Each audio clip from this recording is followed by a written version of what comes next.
Sabe, Matilde, esse mar é mesmo uma incógnita. Tem dias nos dá peixe para o nosso alimento. No outro, nos traz uma mensagem de amor dentro de uma garrafa. Já em outros, despejo na praia restos mortais de um naufrágio. O mar só leva e traz. Como dizia minha mãe, tudo mais é ação do homem. Sabe, Matilde? Hoje eu amanheci assim, amanheci com uma dor no peito, sabe? Foi? Assim, aquela dor de meio náufragos. Ai, meu velho. 80 anos.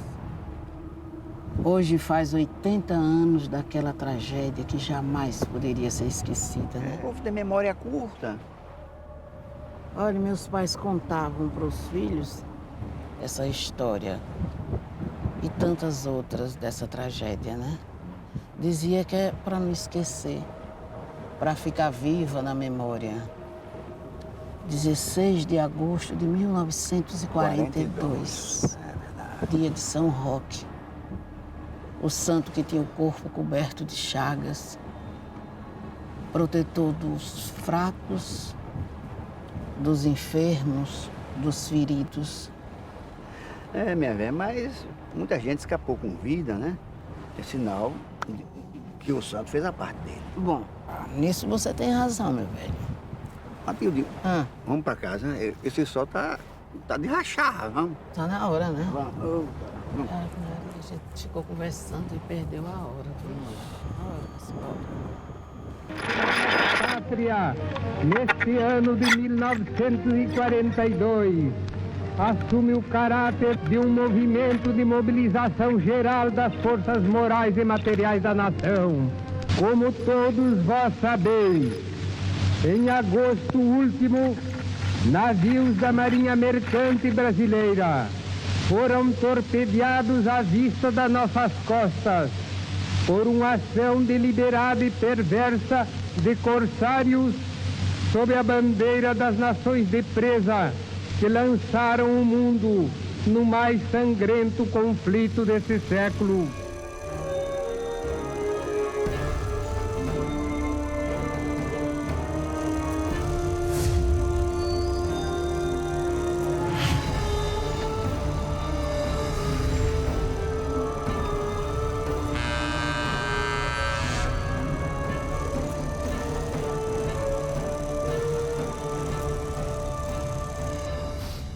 Cheirinho bom de café. Tá saindo um café quentinho, né, velho? Daqui a pouquinho, só um minuto. Opa!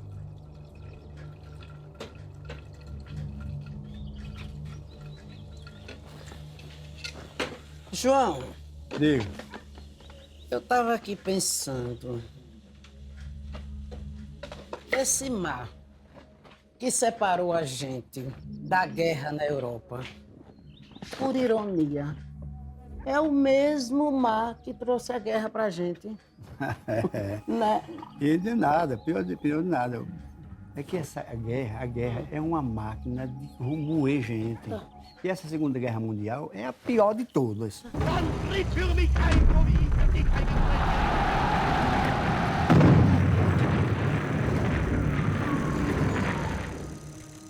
A Segunda Guerra Mundial é, sem dúvida nenhuma, o maior acontecimento bélico do século XX. Para alguns estudiosos, ela na verdade é uma continuidade da Primeira Guerra Mundial. É como se o mundo tivesse passado por um intervalo de uma pequena trégua, mas logo em seguida a humanidade assiste à eclosão da Segunda Guerra Mundial.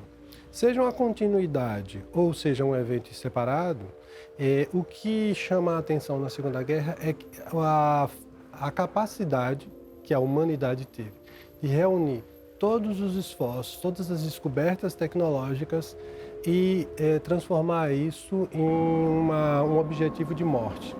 Infelizmente, o que nós assistimos na Segunda Guerra é o uso do avião, é o uso do submarino, é o uso dos novos veículos, de novas armas, voltados basicamente para um objetivo de eliminação do outro. E o que o Brasil tem a ver com esse evento? O Brasil tem absolutamente tudo a ver com esse evento. Primeiro, porque a Segunda Guerra, diferente da Primeira, ela realmente tocou todas as partes do mundo. Além disso, o Brasil tinha posições, por sua localização, ele oferecia posições estratégicas a quem quisesse vencer esse conflito. Conflito que teve dois grandes blocos envolvidos. Por um lado, a Alemanha, que saiu derrotada da Primeira Guerra Mundial e com um forte espírito revanchista que foi instrumentalizado por um militar de baixa patente, revoltado, com um ódio especial a comunistas, gays e judeus, chamado Adolf Hitler, aliado ao italiano Benito Mussolini, e junto com ele o Japão. Do outro lado, uma aliança que hoje em dia pareceria até inusitada, estava a União das Repúblicas Socialistas Soviéticas, a União Soviética liderada por Stalin, os Estados Unidos e a Inglaterra. Esses dois blocos, eles se digladiam e tentam, evidentemente, expandir suas áreas de controle e de influência mundo afora. À época, o Brasil tinha Getúlio Vargas como o seu presidente. Vargas vinha comandando uma ditadura que ele instala em 1937, chamado Estado Novo. E o que a gente assiste nesse momento é um esforço de Vargas, sabendo que os seus dois principais parceiros comerciais estavam em guerra, tirar proveito dessa situação e tentar obter o que ele pudesse de um ou de outro, sem deixar claramente qual era a sua posição. Por um lado, ele defendia a democracia, ao mesmo tempo, ele estava comandando uma ditadura. Não há presentemente motivos de espécie alguma, de ordem moral ou material, que nos aconselhem a tomar partido por qualquer dos povos em luta. O que nos cumpre é manter estrita neutralidade ativa e vigilante na defesa do Brasil.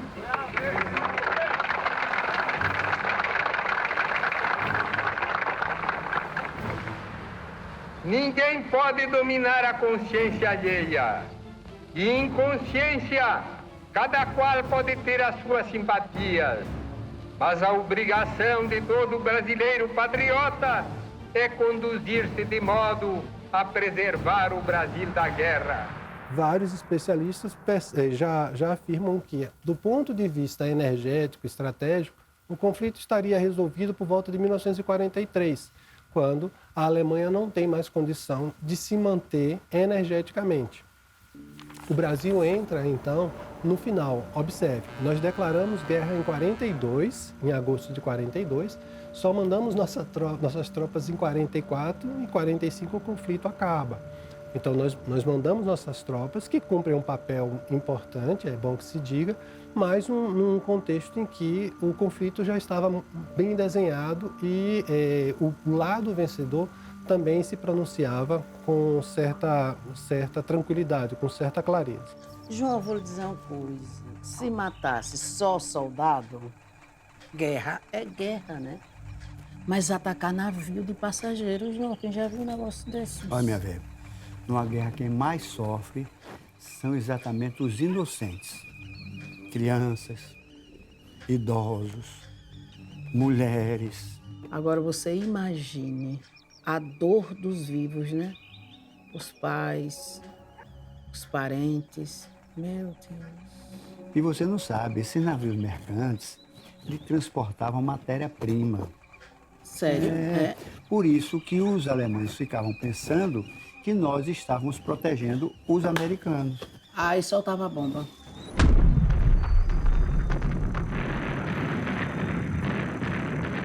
A aproximação econômica do Brasil com os Estados Unidos, né? O Brasil teve a Companhia Siderúrgica Nacional financiada pelos Estados Unidos, que foi o primeiro grande passo para a industrialização do Brasil, né?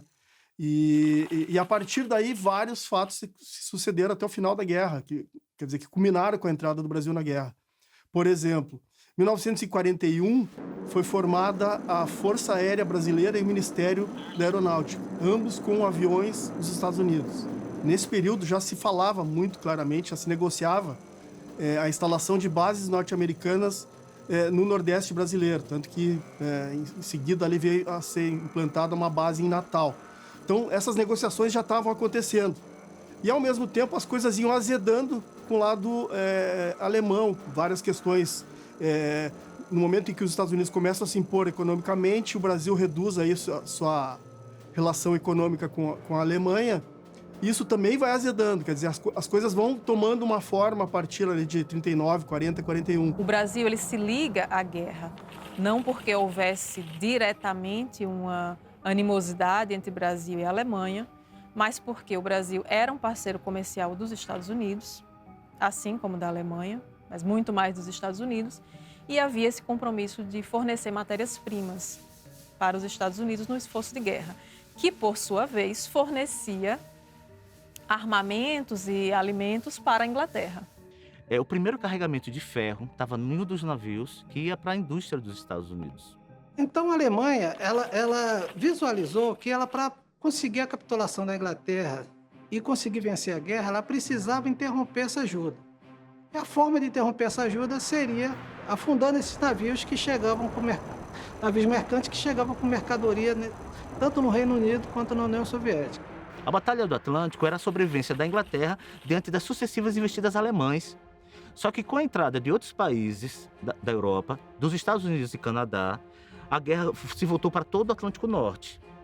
Como a América Latina estava neutra, mas ela tinha uma economia dependente do mercado externo. Só recordando, em 7 de dezembro de 1941, houve um ataque japonês a Pearl Harbor. Os Estados Unidos declarou guerra ao eixo. Em 11 de dezembro, a Alemanha nazista declara guerra aos Estados Unidos. Em janeiro de 1942, eles deflagram uma operação chamada Operação Polkenschagre, ou Rufar dos Tambores. O que consistia essa operação? Seria um envio de submarinos diretamente para a costa oriental americana, para atuarem ali perto dos portos de onde saíam esses navios mercantes que vinham abastecer os seus inimigos na Europa. Esses submarinos, quando chegaram nos Estados Unidos, eles encontraram inicialmente muita facilidade para atuar. A máquina de guerra americana ainda estava desajustada. Com o ataque japonês a Pearl Harbor, os americanos precisaram mandar navios da sua esquadra do Atlântico para o Pacífico. Eles ainda não tinham estabelecido ações antissubmarinas eficazes ali no litoral, como a utilização de comboio para sua navegação de cabotagem. Eles não tinham uma patrulha oceânica, uma patrulha aérea antissubmarina eficiente ainda nessa época. Então, quando os submarinos alemães chegaram no litoral americano, em janeiro de 1942, eles encontraram muita facilidade em atuar. Tanto que nos 3 primeiros meses de janeiro de 1942, eles conseguiram afundar centenas de navios. Esse fato ele serve de motivo para que o Brasil oficialmente faça uma coisa que já vinha ensaiando, ou seja, os torpedeamentos não são o motivo para que o Brasil desperte para a guerra. Na verdade, eles servem como motivo para que o Brasil oficialize uma posição que já vinha sendo desenhada. Minha filha, pega aquele álbum ali, por favor, vá, Alice. Aonde? Aí em cima, por favor, ali. Aqui? Isso. É esse, vô? É. Aqui. Tá bom, obrigado, viu? Senta aí. Olha, tá vendo esse jovem aqui, mancebo? Esse é o tal de Harry Sachs. Não sei nem falar o nome dele. Eu só sei o seguinte, que ele era comandante de um submarino. E por quê? Capitão de corvette, esse miserável. Isso. E por quê? Porque, sei lá, comandante, capitão de corvette. Para nós aqui era uma coisa horrorosa, mas pro povo dele lá era uma coisa maravilhosa. Ele sozinho, no submarino, nesse marzão, meu Deus. A guerra transforma. Quando não transforma no cão, transforma no diabo.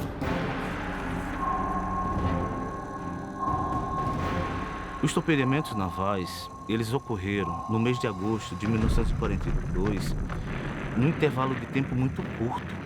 Ele vai atacar 3 navios entre o litoral de Sergipe da Bahia, na região da foz do Rio Real. E o primeiro navio foi o Baipendi, né, às 7 horas da noite. Depois, perto da meia-noite, foi a vez do Araraquara, mas em Aracaju, na frente de Aracaju. O capitão fala isso. Quando estavam completando o clarão de Aracaju no horizonte, e que sente o primeiro torpedo, o navio Araraquara. Nós temos até uma boia que está no arquivo Paço Museológico do Instituto Histórico e Geográfico de Sergipe, certo? Depois ele volta e vai atacar o navio Aníbal Benévolo, que estava próximo da costa, viu os coqueiros de mangue seco, de tudo, e indo em direção, vinha para a cidade de Aracaju.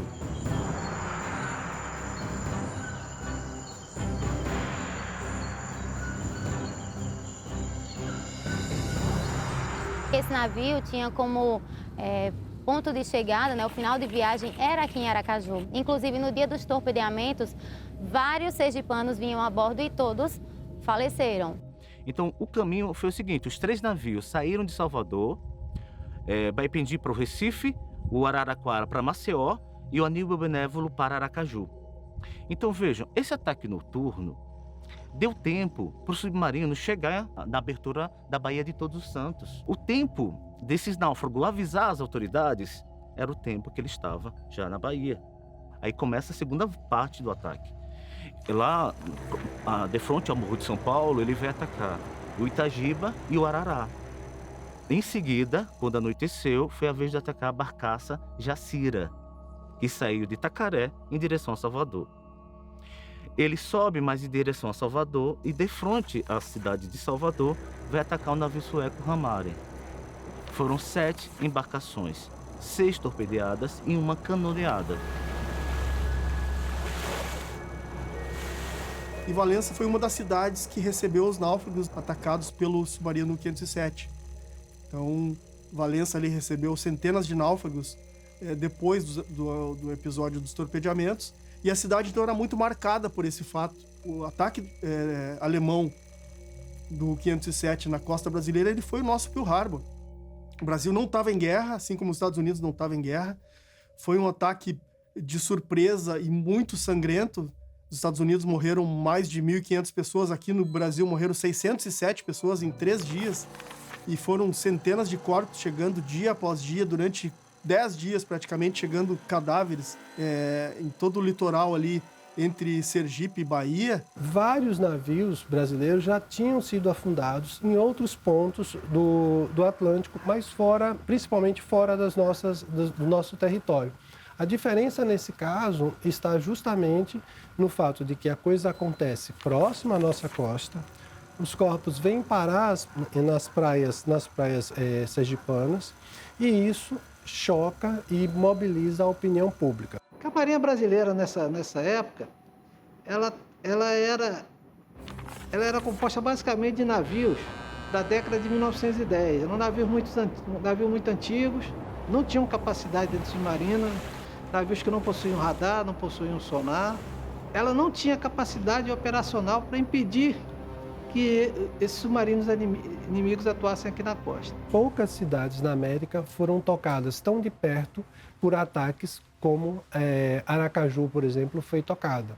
Se a gente compara a distância entre o arquipélago de Pearl Harbor e a plataforma continental americana e compara a distância dos ataques aqui em Sergipe com Aracaju, a gente vê como que para Aracaju foi algo muito próximo. Não é por acaso que esse episódio, à época, foi chamado por jornais da América do Sul e dos Estados Unidos de o Pearl Harbor brasileiro, justamente a alusão a esse acontecimento que fez com que os Estados Unidos entrassem na guerra. No nosso caso, esse acontecimento fez com que o Brasil entrasse em guerra contra os países do eixo.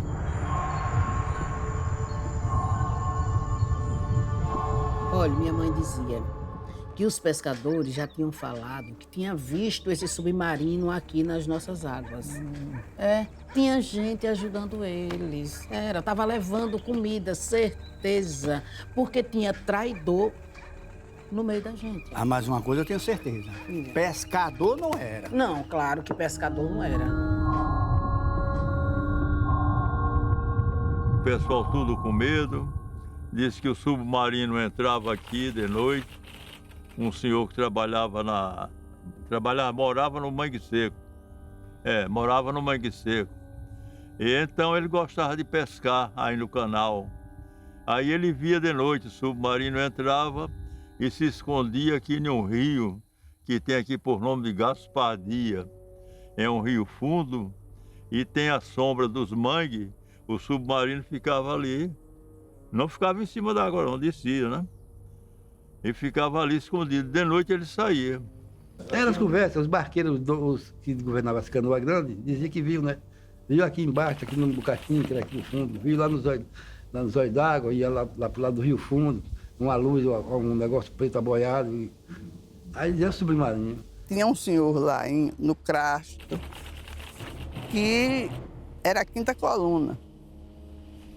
E se comunicava com um senhor daqui de Aracaju, que ele fornecia mantimento e combustível. E ele lá no Crasto ia entregar nos botes dos homens do submarino. Ali tinha, não sei, você conhece, uma estrada que vai para Terra Caída, quem vai do Porto do Mato. Aí eles amarravam os cavalos ali e atravessavam de canoa.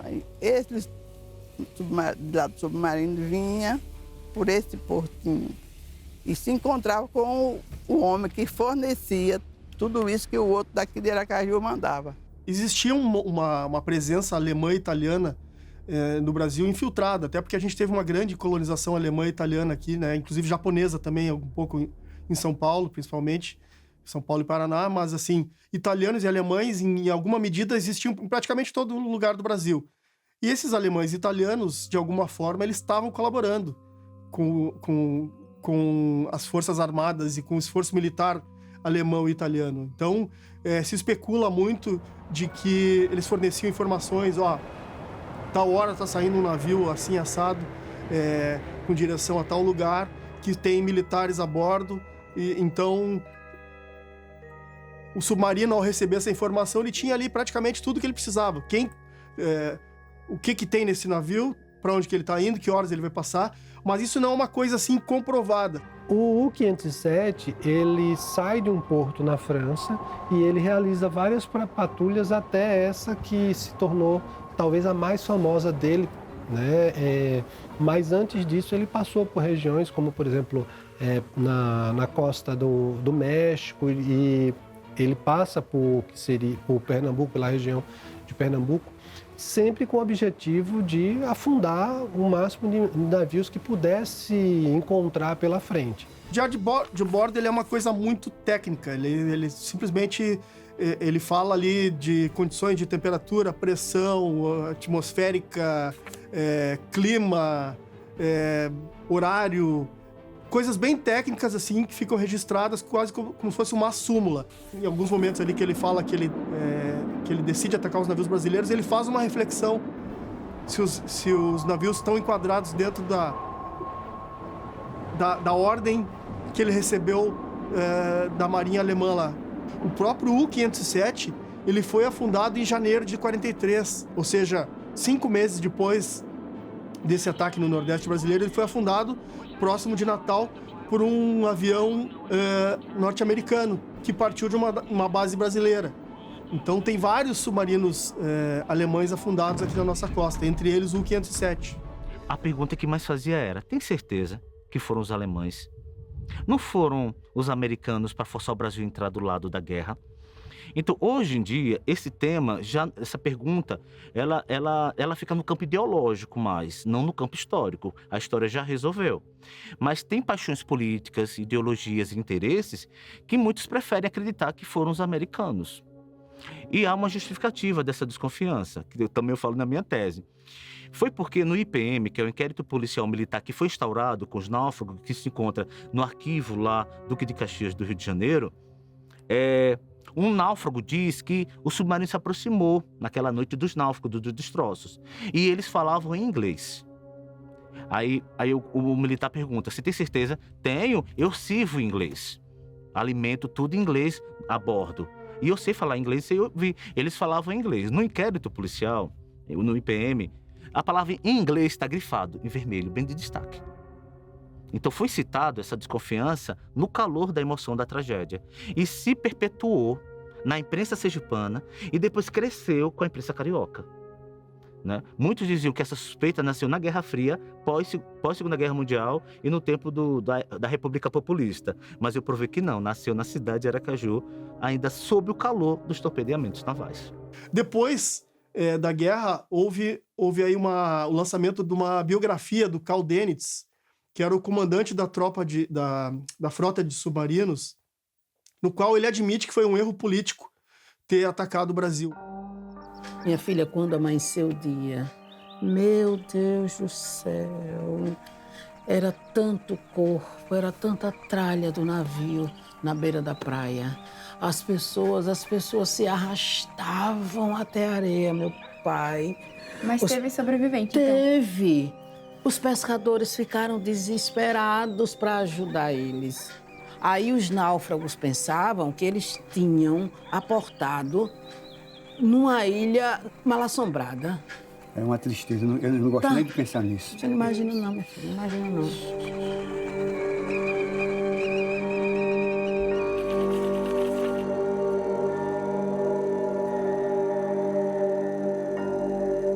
Quando eles chegaram nos avermelhados, a população de Mangue Seco, Coqueiro, do lado da Bahia, ali no Rio Real, se amedrontou. É uma coisa assustadora você ver essas pessoas nuas aparecendo.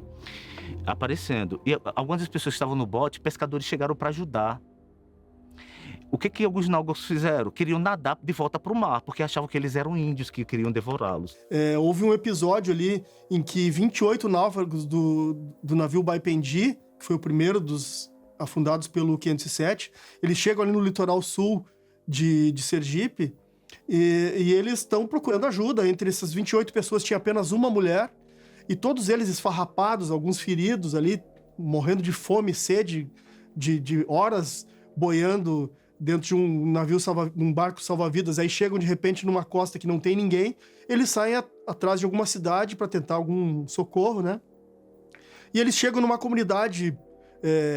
uma comunidade interiorana ali, imagina uma comunidade isolada, com pouquíssimos habitantes ali, e de repente começa a chegar 28 pessoas ali, esfarrapadas, algumas seminuas, e as pessoas começam a simplesmente fechar suas janelas e portas, apavoradas. Meu Deus, o que está acontecendo? Parece um filme de terror, né? E as pessoas se fechando em casa com medo, até que alguém criou coragem, algum dos náufragos teve coragem de ir lá contar o que tinha acontecido e finalmente eles foram receberam água, comida e tal. Mas o primeiro impacto foi uma coisa assustadora, né? Chegou aquela função de homem, e mulher, e criança, porque veio numa baleeira.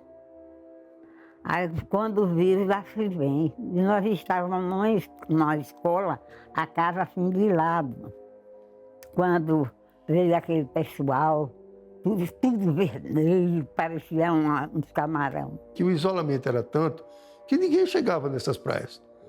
Ninguém chegava. Mas aí o comandante da capitania dos portos daqui, o capitão de corveta Homem de Melo, ele ficou preocupado que o navio não chegou e não houve comunicação por rádio. Ele tentou, passou várias mensagens e não respondia. Então ele foi no aeroclube, ou melhor, foi na casa do instrutor do aeroclube. No dia 17 de agosto de 42, foi solicitado ao Aeroclube de Sergipe que foi feita uma busca, uma procura por um navio que estava sumido.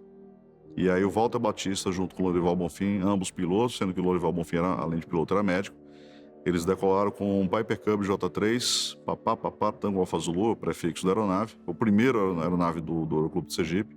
O Walter Batista não apenas era o presidente, como fundador do Aeroclube de Sergipe, e eles que lideraram essa busca e salvamento. Na verdade, busca por um navio, que eles não sabiam os detalhes ainda do ataque. Na época tinha 5 aviões, Cap 3 Cap 4 e 2 Paulistinhas, se não me engano. Então ele ia pegar esse pessoal. O capitão sabia onde era a casa dele, ficou na calçada esperando. Quando ele saiu, ele disse: Walter, eu vim aqui para pedir uma ação de vocês. Foram os primeiros pilotos do Brasil e da América Latina a entrar numa operação de guerra. Tem um episódio também que, dentre uma das buscas que foi realizado por meu pai e outros pilotos aqui do Aeroclube. Então eles entraram no mar, não encontraram e foram ao longo do litoral sul. Eles tinham visualizado manchas de óleo e destroços no mar. Eles realizaram aquele pouso e depois meu pai saiu do avião e havia uma pessoa com um cavalo próximo. Ele pegou aquele cavalo e foi até o ponto em que eles tinham visualizado. E quando ele chegou lá, ele teve aquela visão horrível de corpos, de pedaços de pessoas, de corpos naquele local. Então fizeram o primeiro atendimento a um, se não me engano, um cozinheiro do Aníbal Benévolo, e ele tinha a memória dele, ele pensava que tinha explodido a caldeira, não sabia exatamente do ataque. Eles voltam após o primeiro atendimento, o Lorival Bonfim foi o primeiro médico que fez atendimento nas praias, na parte do busca e salvamento da aeronave, do Aeroclube. Ao retornar, eles falaram isso para as autoridades locais e montou-se toda uma estrutura com o que era possível fazer na época. Eles mesmos já não tinham tanta experiência, eles não tinham treinamento em busca e salvamento, eles não tinham boia, não tinham colete salva-vidas, não tinham nada, não tinham um treinamento específico para eles, não tinham rádio para falar. E na época não tinha estrada e foi montado todo um esquema junto com o batalhão do Exército, o 28º Batalhão, para encontrar eventuais náufragos desses ataques. Até aquele momento eles já tinham notícias de 2, porque o radiotelégrafo enviado em distância falou do Baipendi. Esse primeiro náufrago encontrado foi do Aníbal Benévolo, e eles não tinham encontrado ainda do Araraquara. Daí começou a aparecer os destroços aí na costa, muita gente morta, e uma baleeira com a família viva, e a coberta com o cabo do exército, com os amigos, né? Morreram 8 e 9, salvou-se que foi 1 só. Era um armazém grande de seu Edson. Era o único rádio praticamente próximo era o dele, era um rádio grande e ele facilitava, numa estante alta e à noite ficava intransitável a rua, a população iam para lá para escutar o rádio. E eu lembro nessa época, dessa Suécia até o fim da Avenida Santa Cruz, só existia 6 rádios. E radinho, e pegava o precariamente. O modelo era um rádio mais avançado, então fazia a fila. Quando terminava o programa, aquele grupo de pessoas que estava ali, às vezes ficava até 9 da noite discutindo a guerra. Aí um dizia, o navio tal, você viu, rapaz, foi torpedeado, avião tal, bombardeou isso, dava cada um fazendo seus relatos. E eles iam anunciando para o povoado, chegou o corpo, chegou não sei quantos, e assim por diante, todo mundo sabia. Botaram aquela lancha auxiliadora para recolher aqueles corpos. Aí a gente ia correndo, chegou mais um, a gente saia correndo, tinha umas 2, a falta do que era, do conhecimento, né? Para ver as pessoas mortas lá no... Muitos foram enterrados em instantes, sem saber quem. Naqueles dias, Aracaju era uma cidade provinciana, de 60, 70 mil habitantes, que tinha uma vida rotineira que não mudava. Amanhecia o dia, a gente ouvindo o cantar dos galos no jardim, nos quintais. Depois vinham os vendedores de leite, de pão, fazendo os seus pregões. Passavam as operárias das fábricas instalando seus tamancos que iam em direção às fábricas de tecido. Depois vinham as verdureiras tal, e começava o dia a dia da cidade. De modo que esses torpedeamentos que aconteceram na Barra da Estância, eles causaram uma comoção terrível em Aracaju e, sobretudo, o problema logístico. Como se deslocar para a praia onde havia centenas de mortos? Como fazer o socorro aos feridos que chegavam e estavam precisando serem hospitalizados? Como atender isso tudo? O atendimento de hospitalar, por exemplo, né? Os ferimentos eram os mais diversos possíveis. Tinham fraturas, tinham cortes, mutilações, e quem conseguiu chegar para o atendimento na cidade de Estância teve o atendimento no Hospital Amparo de Maria. O Amparo de Maria, naquela época, tinha uma estrutura relativamente boa para uma cidade do interior, propiciou que esses médicos, o Dr. Gessé Fontes, o Dr. Pedro Soares, o Dr. Clóvis Franco, principalmente esses três, pudessem dar esse tipo de atendimento, o primeiro cuidado antes de vir para Aracaju. Aí entra essa equipe de médicos que começaram a dar cobertura, principalmente no Hospital Amparo de Maria, Estância. Aqui também no Hospital de Cirurgia, também teve atendimento. E em Estância, principalmente, eu destaco o trabalho fundamental do Dr. Gessé Fontes, então com 60 anos de idade, um médico, um dos mais prestigiados de Sergipe. Ele era médico, mas também era educador.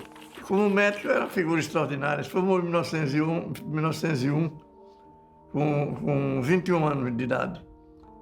E lá a congregação da Faculdade de Medicina se reuniu e convidou para ele ficar lá ensinando na faculdade. Disse que não podia não, porque tinha de ir para a Estância para cuidar da mãe dele, que já estava velhinha. A tese dele inaugural foi aprovada por unanimidade, com distinção. Veio para a Estância, chegou à Estância, era médico, o único médico de toda a zona sul do estado. Um dos fundadores do Hospital de Cirurgia, um hospital antigo, e que com grande prestígio em Estância, ele comandou uma equipe com o Dr. Pedro Soares, o Dr. Clóvis Franco. O Pedro é mais novo, 40 anos, o Clóvis tinha 30, quer dizer, meio jovem, começaram a dar os atendimentos a esses náufragos. Como a gente vai tratar aqui especificamente, né, do fato, do torpedeamento, né, a rememorar os 80 anos, então isso por si só já fala da grande importância que o Amparo de Maria teve nesse contexto assistencial, histórico, né, um momento triste para a realidade, para a história mundial, mas que mesmo assim, nesse momento, o Amparo de Maria teve a sua eficiência, garantindo a premissa que é amparar as pessoas. Mas também teve o que os moradores daqui ajudaram, foi muita gente. Teve muita casa aí que foi um hospital improvisado. Eles trouxeram, né, a tragédia para dentro de suas casas. O sofrimento fez com que o povo da capital se fechasse, se trancasse dentro deles. Exato. Uns chorando suas perdas, outros com medo de novos ataques. Era o sinal mais triste do sofrimento coletivo. No arquivo público, a gente tem fotos de várias crianças, foram mais de 30 crianças que, inclusive, né, os navios são considerados túmulos de guerra. Por quê? Porque os ataques ocorreram de madrugada. Então, a maioria, né, muitas pessoas não conseguiram sair dos seus camarotes, então elas são sepultadas nesses navios. Inclusive, para a pesquisa de arqueologia subaquática, a gente também tem que ter a autorização da Marinha, justamente porque pode ser considerado túmulos de guerra, esses sítios arqueológicos e naufrágios dessas 3 embarcações. Eu socorri um bocado de gente. Botei na minha canoa, levei para a Estância. De lá eles encaminharam, foram para a terra dele, né?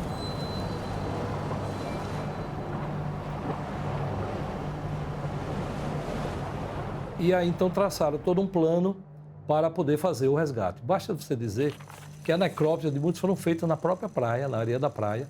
Nós tivemos aí, nesse caso, 2 médicos fundamentais, o Dr. Carlos de Menezes, que era o diretor do Instituto Médico Legal de Sergipe, e um médico recém-chegado da Bahia, o Dr. Aloysio Coutinho Neves.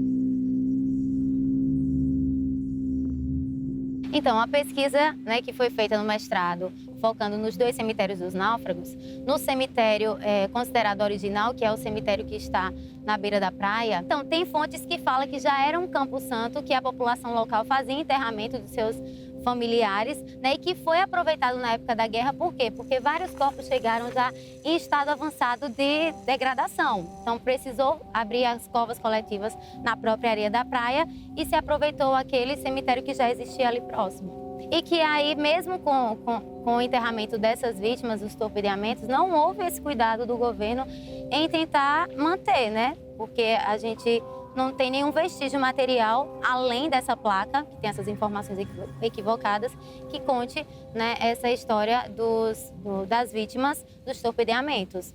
Já o segundo cemitério, ele foi construído na década de 70. Foi construído com recursos da Marinha, né, e do governo estadual. E por que ele foi construído? Supostamente, foi para enterrar, né, na verdade, colocar os restos mortais das vítimas que teria sido enterrada no primeiro cemitério, já que, para dar acesso à região praiana, o governo precisou construir, né, a rodovia José Sarney. E a rodovia passou justamente no meio do cemitério original. É tristeza para uns, oportunidade para outros. Teve cabra que andava por cima dos cadáveres, pegando roupa fina, aliança, anel, tudo que não se via para o morto, eles rapam.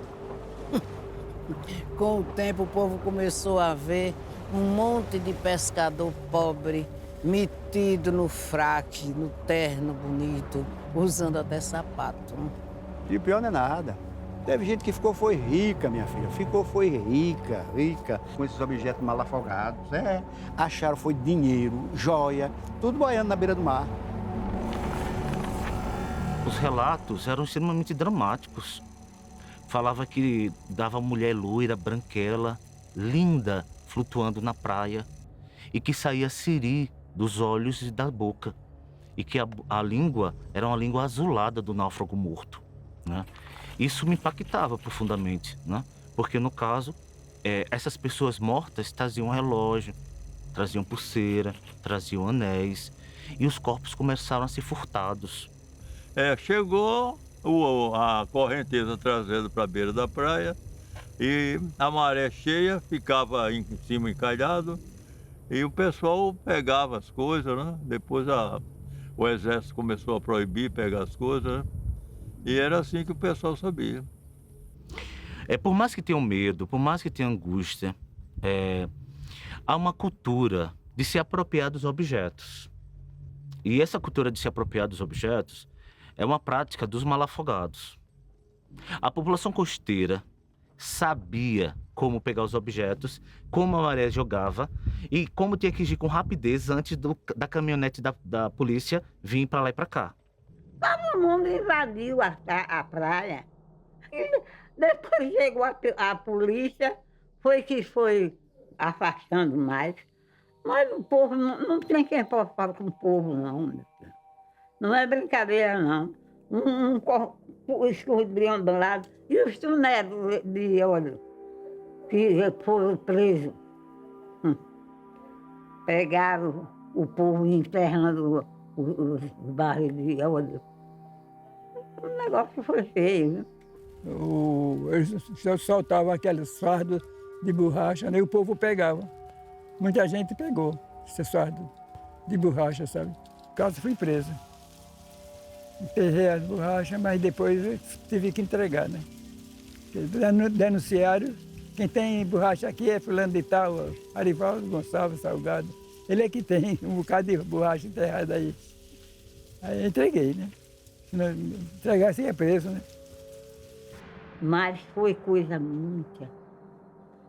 Tanta cama patente que ninguém nem conhecia o que era cama patente.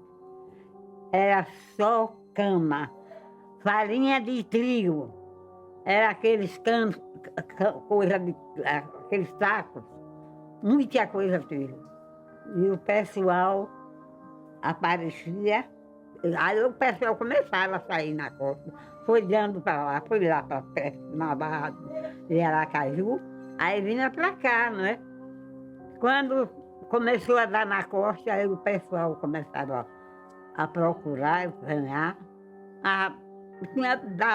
Foi com aquelas latas de manteiga, aquela manteiga boa, garota. Olha as latas. Muitas latas. E deu muita coisa. Teve gente que achou até o cofre do navio. Veio um malote de pagamento que flutuou. As pessoas enterravam e guardavam quando veio a polícia vindo. Teve joias dos náufragos que foram pegas. Deu muita gente aí, deu muita coisa. A mercadoria deu muito óleo, gasolina, gás, tudo era em tambor. Não era assim como hoje os caminhos, era em tambor, né? Deu muita coisa, negócio de uma borracha também, deu também. Aí muita gente põe muita coisa, muita gente se prevaleceu aí, fez muita coisa aí. Agora a polícia veio e pegou muita coisa também, de volta, né? Foi nas casas daqueles que... Mas muita gente aí via trator, tinha coisa naquele tempo, escondeu bem longe, ninguém viu. Então, para compreender todo esse processo, é necessário fazer um vínculo entre a gente do litoral e as coisas que vieram do mar. E aí você consegue pôr nexo nessas memórias. As correntes das águas são como memórias flutuantes. E você tem que ter a sensibilidade de perceber a riqueza e a singularidade da memória das sergipanas e dos sergipanos.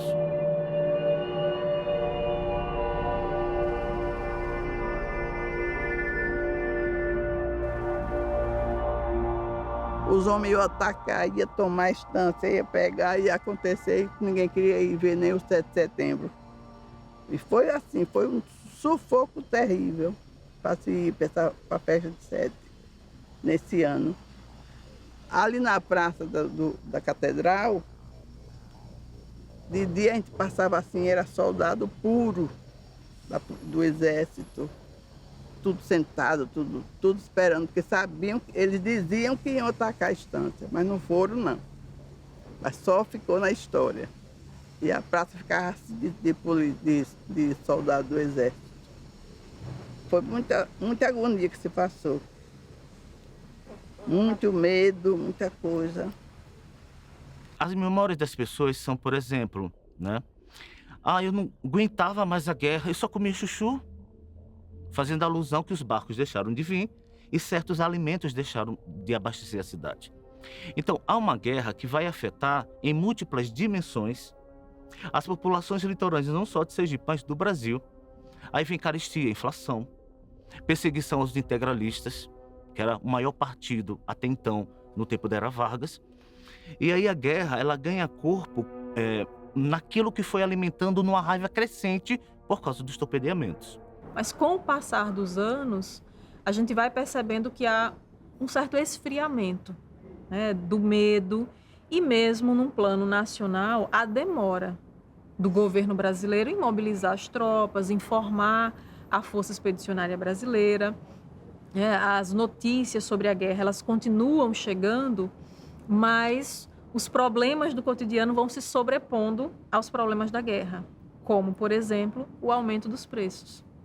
A gente tem um processo inflacionário durante os anos da guerra que foram abafados com todo esse discurso de que era preciso agora reunir forças para lutar contra os nossos inimigos externos e as pessoas não deveriam reclamar enquanto isso estava subindo o preço do ovo, da carne, da farinha, do leite, do açúcar.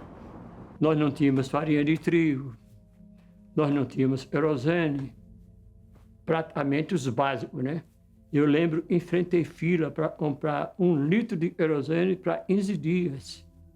A população da classe média e a classe mais alta, ela sente muito porque ela se alimentava do que vinha dos navios, das coisas chiques que vinham do navio. A população da casa de palha, nem tanto, porque elas viviam da maré, do que a maré dava, o marisco, o peixe, certo? Eles tinham coco em abundância, sal também. Então, umas coisas básicas para a vida do aracajano mais simples estavam à disposição. Mas a classe média e a classe média alta sentiu muito, porque tiveram que se adequar. Agora, a gente tinha sítio, meu pai pescava, tinha as curradas, não tinha peixe, né? A gente pescava, de groselha, bom de peixe, naquele tempo ele pegava muito peixe.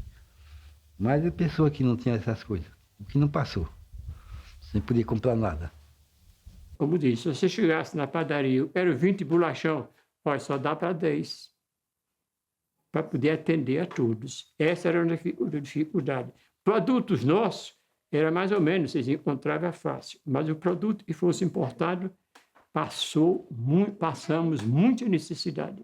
Porque a nossa matéria-prima para a fabricação do pão era o trigo. E como há todo esse problema, graças à Batalha do Atlântico, e a suspensão, inclusive, da navegação próxima à nossa costa depois dos torpedeamentos, a gente vai ter várias padarias que vão suspender as atividades, algumas vão precisar fechar durante um tempo. Às vezes chega um carregamento e vai para uma cidade do interior, então as pessoas chegam até a trazer pão do interior ou relatar a substituição desse tipo de alimento, como reclamar também dos preços. Então a guerra ela vai mexer com o dia a dia das pessoas. A população vai ter que, primeiro, entrar em contato com esses náufragos, dar socorro a esses náufragos, ouvir a história deles, colocar em hospital.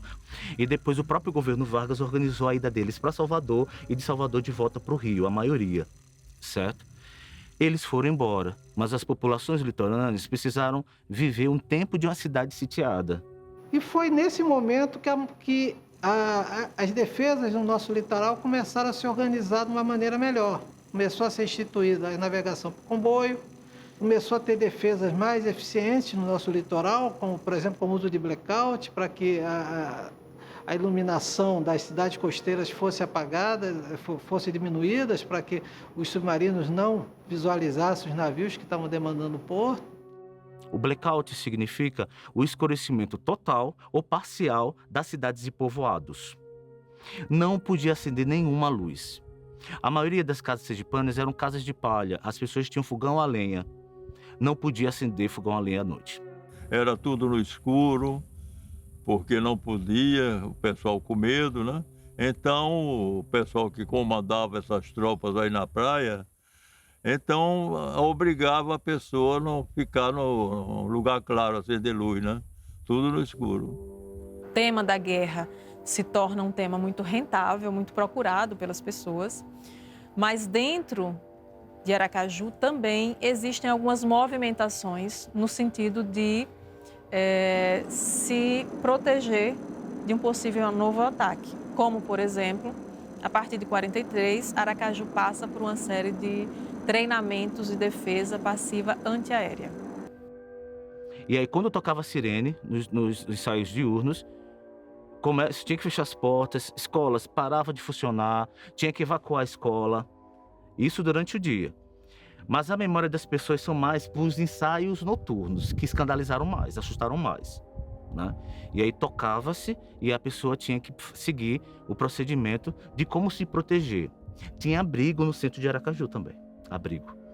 Alguns aviões, principalmente do Aeroclube de Sergipe, eles vão trabalhar, né, em algumas ações montadas e previamente definidas para sobrevoar a capital e jogar sacos de areias, simulando um ataque, né, um bombardeio a Aracaju. O abalo foi grande e o medo também, né? O abalo e o medo. Nós não podíamos ver passar um avião. Já ia torpedear. O pensamento era esse. Era espaço-avião. E quando passava, era esse medo.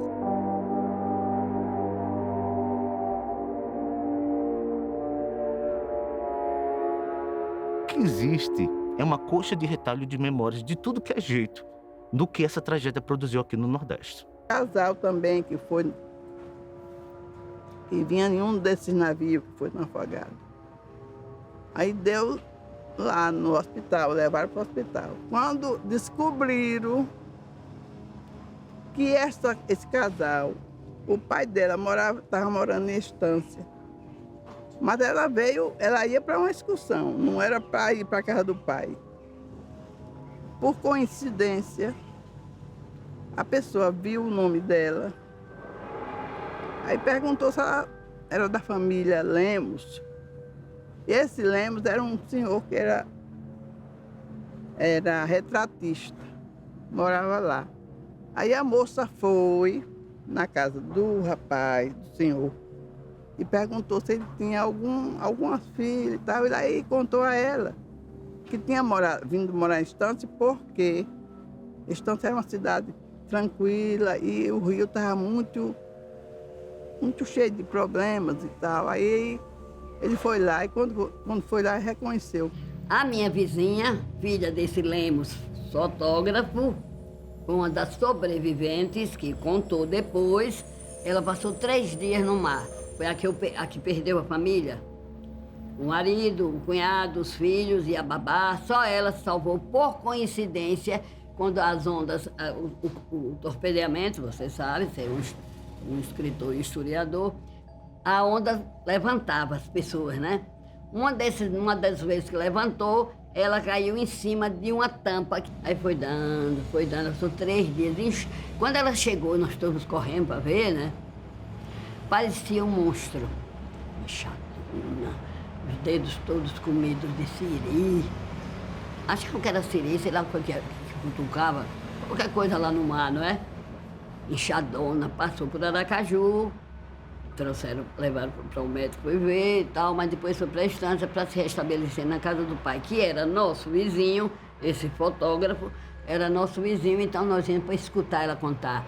Dias ela contava, dias ela começava a chorar e não queria conversa. O soldado Castelo Branco, ele pediu à mulher que entrasse no bote, que ele ia dar um jeito de salvar ele e os filhos. E caiu na água, né? A mulher acabou morrendo, o filho também, e ele conseguiu sobreviver. Puxaram ele e colocaram na baleeira. Os relatos dos pilotos do Aeroclube, das pessoas de Aracaju, dos jornalistas de Aracaju, é que esse homem ficava no pé, eu tenho que ir para a praia, eu tenho que salvar minha mulher, meu filho, e ficava toda hora pedindo para ir para a Praia do Abaís, Praia do Saco, para a Praia da Caueira, Praia do Mosqueiro, onde alguém dizia que ia para a praia, ele ia porque ele tinha esperança de encontrar a sua mulher viva. Mas o mar, dias depois, jogou o corpo da filha, da mulher e do filho dela. Isso foi clicado por jornalista do Globo, está no livro Agressão. Meu pai contava depois o caso de uma sobrinha de Oswaldo Aranha, que se agarrou no escalé para se salvar e terminou perdendo as unhas agarrada no escalé. Ela, naquele alvoroço, naquela gritaria, ela chamava, pedia socorro e ninguém ouvia. E ela agarrada naquele atavismo, ela agarrada no casco da baleeira e conseguiu chegar à instância. Não sei o nome dela, sei que era parente de Oswaldo Aranha, do chanceler Oswaldo Aranha. Professor Joaquim Sobral, era ele quem levava a gente. Ele chegava nas salas e dizia, vamos todo mundo descer, que nós vamos esperar os corpos que vêm no navio. O navio foi torpedeado e vem muita gente. Ave Maria, é triste a gente ver aqueles homão brancão enrolado de lençol. Eu acabei localizando 3 náufragos, né? 2 delas eram crianças, inclusive é uma história bastante interessante, porque elas eram crianças, tinham 4 anos de idade, estavam no navio Itagiba, que foi afundado ali próximo ao Morro de São Paulo, no litoral da Bahia. E elas foram fotografadas e a foto delas foi utilizada no livro Agressão, que foi um livro publicado pelo governo brasileiro em janeiro de 43, ou seja, 5 meses depois do episódio. Então a foto delas foi utilizada lá como uma das ilustrações desse livro Agressão. E aí por 2010, 2011, eu acabei localizando as 2 e promovi um reencontro das 2. Eu, nas maiores fantasias que pudesse ter feito em toda a minha existência, nunca pensei que um dia a vida nos trouxesse novamente a presença uma da outra. Desse momento a esse momento. Quanto tempo e quanta vida correu. Posso dizer que talvez tenha sido a maior emoção de toda a minha vida. É uma coisa que precisa ser uma explicação para mim. E crer que Deus existe. Quando o navio foi afundado lá, as pessoas naquele salve, quem puder, todo mundo tentando se salvar da maneira que era possível ali, viram uma caixa de madeira, que era usada para transporte de leite condensado, da marca Moça, Leite Moça. Colocaram essa menina de 4 anos dentro dessa caixa e só disseram para ela, ó, te segura, não solta. E largaram porque não tinha muito o que fazer também, era cada um tentando se salvar, o navio afundando, as baleeiras, uma delas tinha se quebrado, então as pessoas não conseguiram se salvar nas baleeiras. Então, a única forma de salvar aquela criança foi colocá-la dentro dessa caixa de madeira. E ela ficou boiando por horas e horas e horas e horas. E ela foi recolhida. O que acontece? Depois ali do que acontece o torpedeamento, uma das embarcações que passa para ajudar os náufragos é um iate chamado Aragipe.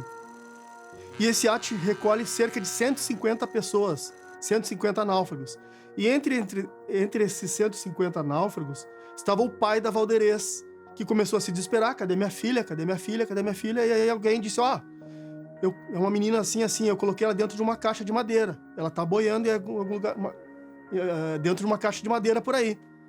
E aí o que acontece? Todas essas 150 pessoas que estão a bordo começam a olhar ao redor para ver se aquele monte de coisa boiando, ver se consegue identificar uma caixa de madeira com uma menininha dentro. E aí, depois de algumas horas, eles conseguem localizar a menininha, vão lá e recolhem a Valderez. É uma grande comoção, né, no iate. É necessário entender esse processo que a gente chama de apropriação da memória. Como se construiu as narrativas em torno dessa tragédia. Os náufragos chegaram, relataram seus dramas, foram embora, e eu chamo as populações litorâneas de Sergipe e da Bahia de herdeiros dessa tragédia. Porque se a gente quer saber a história desse lugar, dessa guerra que atingiu a costa, nós precisamos conversar com a população costeira.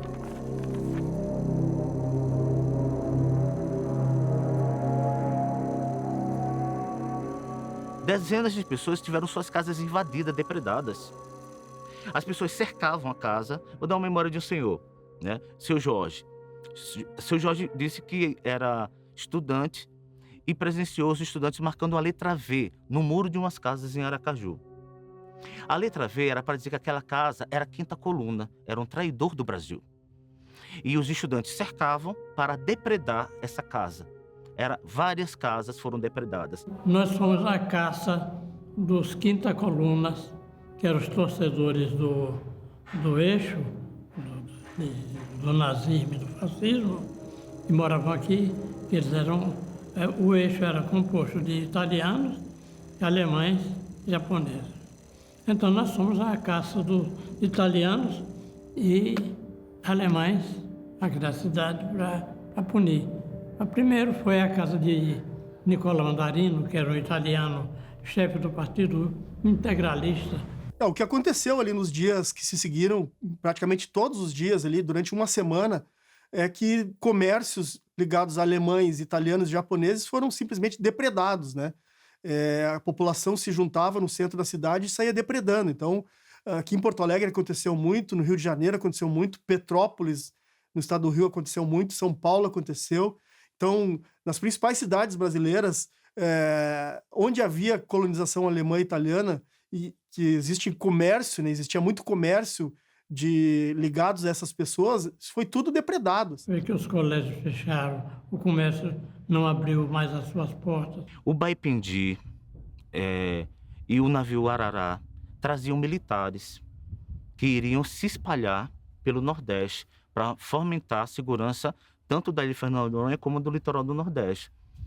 Por causa desse ataque, onde tropas militares morreram, das 3 Forças Armadas, quem se sente torpedeada é o Exército. Como os navios eram mercantes e a incumbência de gerir é da Marinha do Brasil, é claro que coube a Marinha do Brasil, junto com a Marinha dos Estados Unidos, conseguirem pesquisar o que aconteceu aqui no IPM, Inquérito Policial Militar, e pensar na defesa do que, naquela época de Vargas, se chamava de saliente nordestino, que é a parte brasileira mais próxima à África. Por isso que foi construída a base lá em Natal, Parnamirim, né? Por causa dessa questão geoestratégica de uma guerra mundial que estava chegando aqui. Nós podemos avaliar a importância da participação da Marinha na guerra só por alguns dados. A Marinha participou de 575 comboios, escoltou 3.164 navios, teve apenas 2 navios afundados, certo? Desses 3.164, apenas 2 foram afundados. Nós tivemos 76 contatos submarinos comprovados, certo? Enquanto a Marinha fazia esses comboios por navios brasileiros. E a Marinha perdeu, nesse período, 486 militares, que é um número superior aos militares perdidos, por exemplo, na FEB, na tua atuação na Itália. Além disso, a Marinha, ela lutou, ela praticamente participou da guerra de setembro de 1942, quando a Força Naval do Nordeste passou a ficar subordinada ao comando da 4ª Esquadra Americana, até novembro de 45, quando essa Força Naval do Nordeste foi extinta. Então, foi a Força Armada que lutou mais tempo e a que perdeu mais homens. Apesar de ser, talvez, a que tenha a história menos estudada e a que seja menos conhecida pelo público.